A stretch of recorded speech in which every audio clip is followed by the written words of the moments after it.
Hi everyone, welcome to our presentation. We're going to be covering the concepts of social influence, socialization, and organizational culture. Let's first look at some of the definitions. Social influence is the process in which individuals change their attitudes, beliefs, or behavior to meet the demands of a social environment. Before knowing why people change their attitudes to match others' expectations, we need to understand how people process those messages and how they respond to it. A persuasion model called heuristic systematic model suggests that people's attitudes can change in two different ways. The first way is through systematic processing, where individuals assess whether the information provided to them is correct before forming an opinion. This method requires high motivation and capability and can be time-consuming, and therefore people prefer to follow a simpler way, which is known as heuristic processing.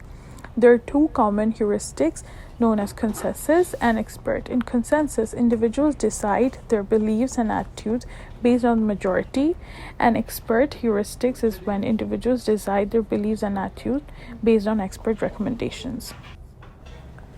Now that we understand how people process information, let's dive into the three main motives for social conformity.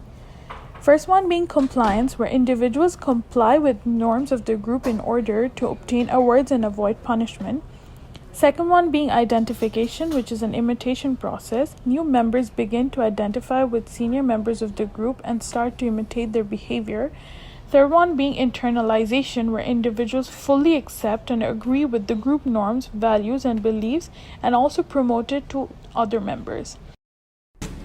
To answer that question, we set up a hidden camera experiment to see if this woman would stand up at the sound of this tone, simply because everyone else is.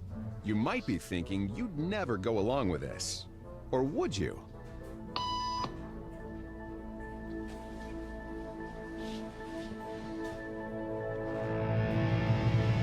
After just 3 beeps, and without knowing why she's doing it, this woman is now conforming perfectly to the group. But what happens if we take the group away? Elaine, please.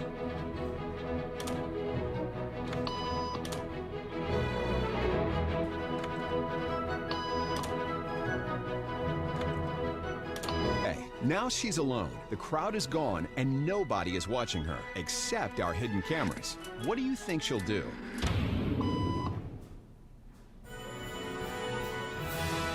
She's now conforming to the rules of the group without them even being there. Now, watch what happens when we introduce another outsider who doesn't know the rules. For a noon appointment. Have a seat and they'll be out in just a couple minutes. Great, thanks so much.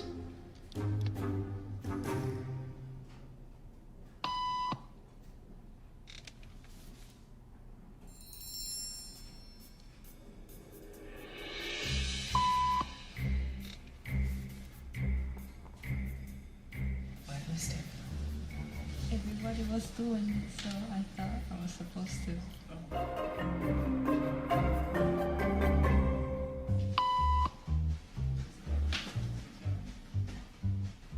We kept the cameras rolling as more unsuspecting patients arrived.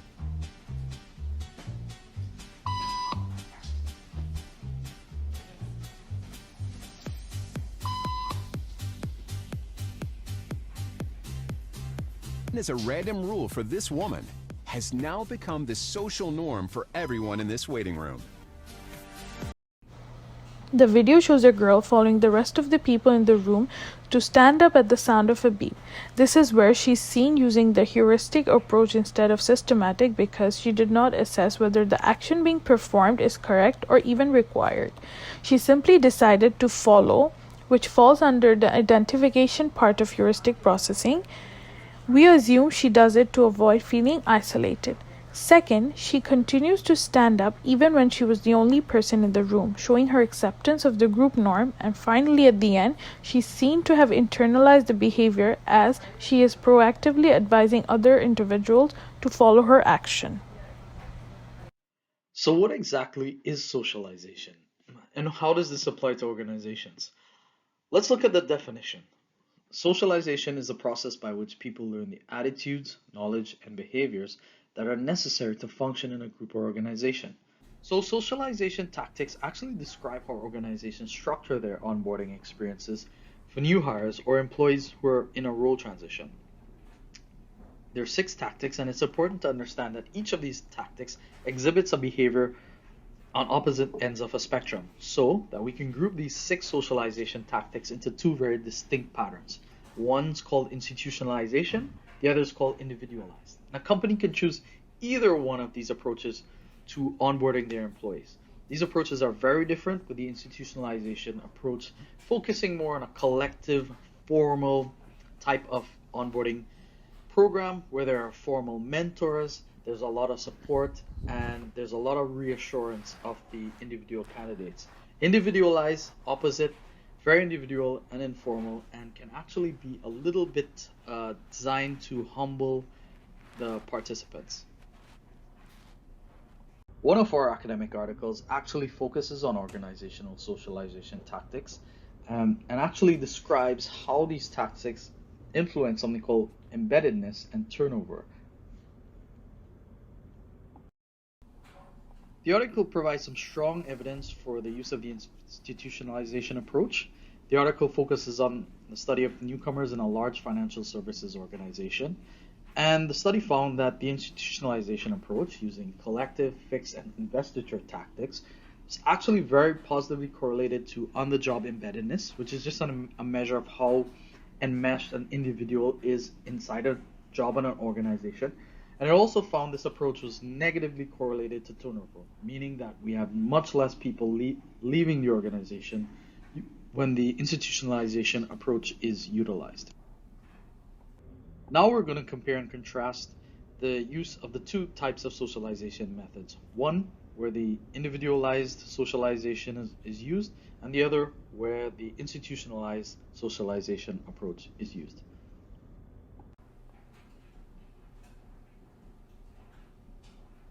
Good morning, everyone. Welcome to our sales meeting. How's everyone today? Great, not too bad. Great. Please join me in welcoming our new team member. His name is Anurag. He is joining us as a mortgage specialist. So please, Anurag, if you want to introduce yourself to the team. Good morning, everyone. This is Anurag here. I come from 5 years of banking experience in my previous role, and here I'm looking forward and really excited to join this new position as a mortgage specialist, and look forward to learn a lot of new things from your experience as well, and quite excited to get on the board on this first day of my job. Oh, so great to meet you, boss. Thank you. Look forward to working with you. Thank you. Great. Let's have a great week together, guys. Hey, Anurag, come on in. Good morning, Mandy. How are you? I'm good. How are you? How's your first week going so far? So far going good, and trying to learn new processes and getting used to new terms and new knowledge that I'm getting through my teammates. So it's going good. That's great. I'm glad to hear that. So listen, I have two applications that I want you to work on. It's for Bob and Rob. So work on these. If you have any questions, ask one of your colleagues. Today is Tuesday, so let's get them done by this Friday. Okay, sure, for sure, and I will try to put my best into that and make sure that everything and all the details are being captured into this application. All right, sounds good. Thank you. Have a nice day. Come in. Good morning, Marcus. How are you? Hey, how's it going, buddy? So, I was wondering if you can help me with filling out some of the details, especially when it comes to customers' credit score on this mortgage application. Sorry about that, man. I can't do that today. I'm working on that Medcall file. It's taken me a lot of time, so sorry about that. No worries, Marcus. I can totally understand the schedule.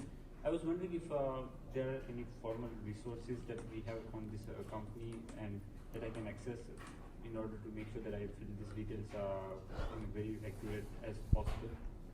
Formal resources. I'm not sure about that. I mean, that's not something that's typical at this company. I mean, did you guys not do that at the role you were at before? I feel like I'm not sure who you could ask about that. Maybe you can ask Robert in accounting. Sorry For about sure. that, buddy. Thank you so much, Marcus, and I really wish you a wonderful day. Thank you. Have a nice day. Take care. It's been such a tough day. 2 more meetings to go, and I have 15 minutes. Maybe I can grab a lunch before I head on to another meeting and work on my mortgage application. Yeah, sounds good. Anya is here. Maybe I can seek her help before she goes out for her next meeting, and maybe a good idea. Hi Anya, how are you? Hi, I'm Ron. How are you? How's your day going on?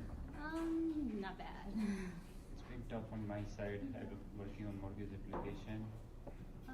Yeah, me too. Sorry, I need to go back to work. Okay, sure. Have a nice day. It's such a tough day.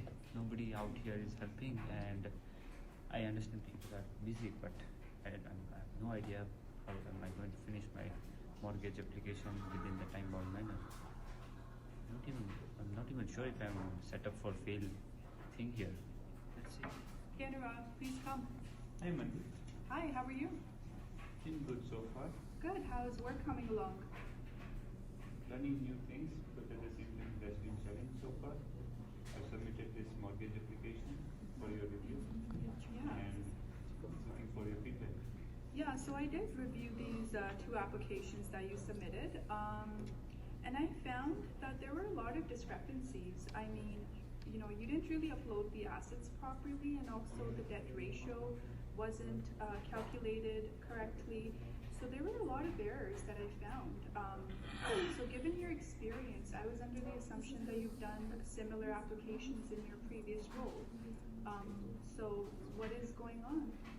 Well, I did do some of the applications in my previous role, but the way we calculated the asset and debt ratios, well, I believe totally different from the way this company does it. And I was looking around for guidance, but I have really trouble finding the right way to do the calculations in the way the company expects from me.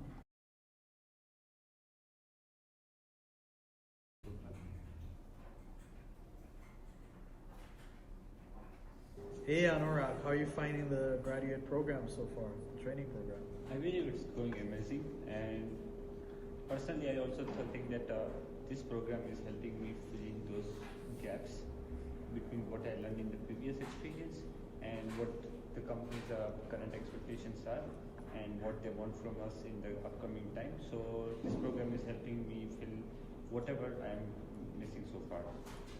Yeah, I mean, for me, I've found the program super helpful. I really know what my role is, and everybody's been super friendly and helpful. That's good to know. Hi everyone, my name is Mandeep, and I will be your facilitator. Welcome to your training program. This training is designed specifically for mortgage specialists. It's a 10-week program, out of which 6 weeks will be in class. So we'll be doing some formal training in this classroom, and the other 4 weeks will be on the floor working with other advisors. I'm really looking forward to these next 10 weeks with you because there will be a lot of learning. Do you guys have any questions for me? Yes, Marcus? Yeah, hi Mandeep. Will we be assigned individual mentors on the floor? Yes, so during the 4-week period, all of you will be assigned a senior advisor who you will be working with so that you can kind of get to know the job duties a little bit more better. And also they will be working with you once you do start your actual position as well, so that they can provide you support and advice if there is any requirement. Organizational culture, simply put, is collection of shared values, assumptions, and beliefs within an organization. Quinn and Cameron came up with classification of organizational behavior based on vision that drives either department or organization. Some may strive for continuous innovation, while others put employee interest over other priorities. Together with research from Quinn, Cameron, and book by HBR for managing people, we can identify the impact that cultures have on developing leadership traits. Adhocracy is focused on creating entrepreneurial culture. Status quo based on hierarchy can often get challenged by staff.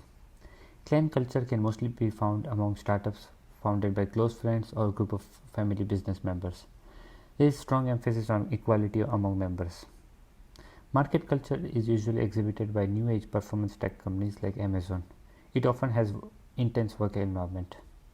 Hierarchy can be found among more stable companies. For example, unionized companies and government organizations often have hierarchy culture. Managing people has provided insights on different types of leadership traits seen among organizations. These are coaching style, pace setting style, can be possibly seen in adhocracy and market cultures. Clan cultures can often show democratic style and affiliative style based on cultural expectations set by them. Hierarchy cultures have tendency to produce coercive style and authoritative style.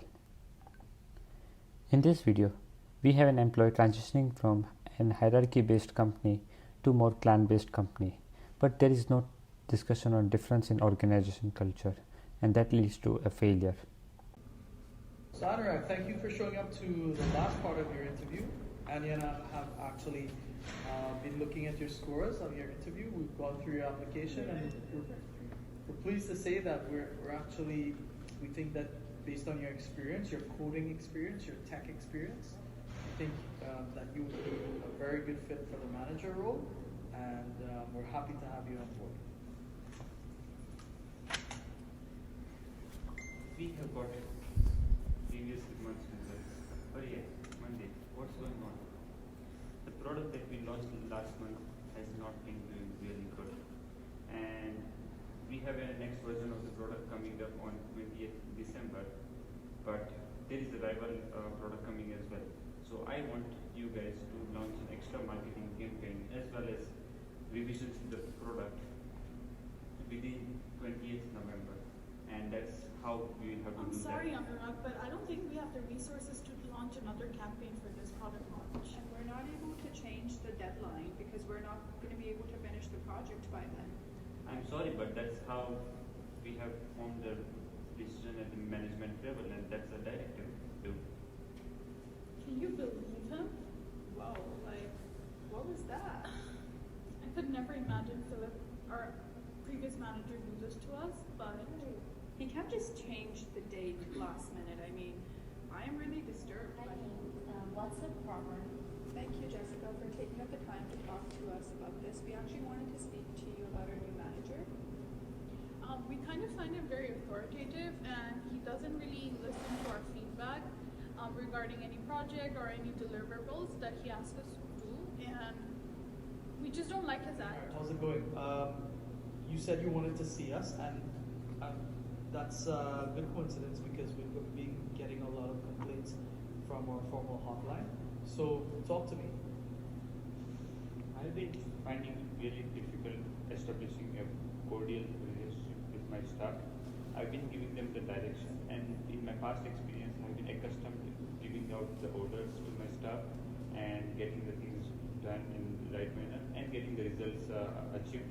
But here, I'm having a tough time getting it. That's interesting. I heard you say that you give your staff directions and directives. You know, we prefer, in our culture, we're very collaborative and democratic. So we like to foster a very collaborative, innovative environment. That's something maybe that seems that you'll probably have to work on to be able to fit it in. That could be a problem. What you say? Here is my resignation, Anya.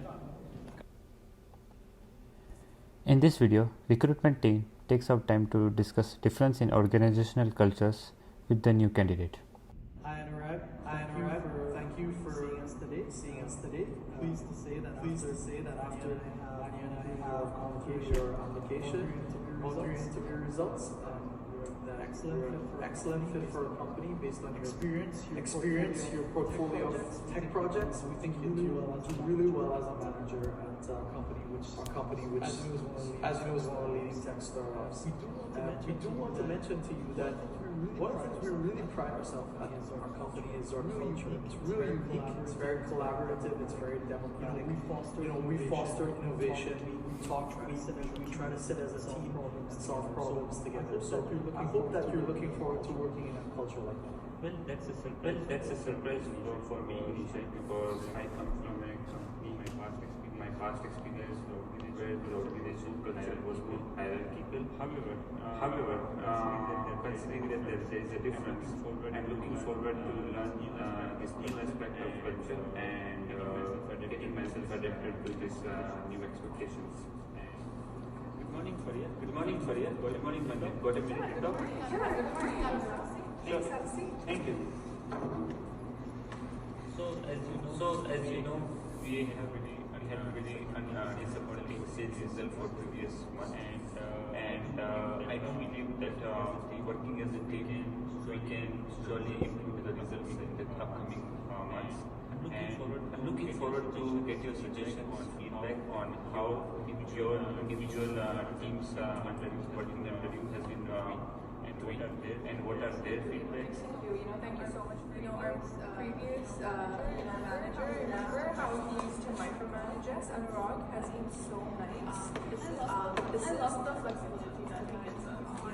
Honestly, I'm just staying at this company because of this culture. So I'm so glad that he's our manager.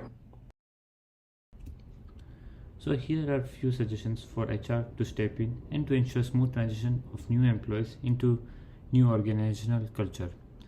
They can create engagement activities that can help new employees absorb new behavior, immerse candidates in a training centered around the culture, and most importantly, make them aware about vision, motivation, and history of the company's foundation.